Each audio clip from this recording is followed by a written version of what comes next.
Hi friends, today we discuss about topic general knowledge. Doldrums అనగానేమి అంటే భూమధ్య రేఖ ప్రాంత అల్పపీడన మేఖల ప్రాంతం. డోల్స్ డ్రమ్ అంటే ఏంటంటే భూమధ్య రేఖ ప్రాంత అల్పపీడన మేఖల ప్రాంతం. హరప్ప ప్రజలు ఇల్లు నిర్మాణానికి ప్రధానంగా వీటిని ఉపయోగించారు. ఇటుకలు. హరప్ప ప్రజలు ఇల్లు నిర్మాణానికి ప్రధానంగా వీటిని ఉపయోగించారంటే ఇటుకలు. కెండిలా దేనికి ప్రమాణం? కాంతి తీవ్రత.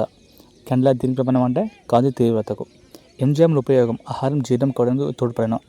ఎంజైమ్ల ఉపయోగం ఆహారం జీర్ణం కావడానికి తోడ్పడను. ఆయన రేఖ కంటే భూమధ్య రేఖ వద్ద తక్కువ ఉష్ణోగ్రత ఉండడానికి కారణం అధిక వర్షపాతం. ఆయన రేఖ కంటే భూమధ్య రేఖ వద్ద తక్కువ ఉష్ణోగ్రత కారణం అధిక వర్షపాతం. డోల్ డ్రమ్స్ అనగా భూమధ్య రేఖ ప్రాంత అల్పపీడన మేఖల ప్రాంతం. అరబ్ ప్రజలు ఇల్లు నిర్మాణానికి ప్రధానంగా ఇటుకలు వాడతారు. క్యాండిలా దేనికి ప్రమాణం అంటే కాంతి తీవ్రతకు ప్రమాణం. ఎంజైమ్ల ఉపయోగం ఆహారం జీర్ణం కావడానికి తోడ్పడను.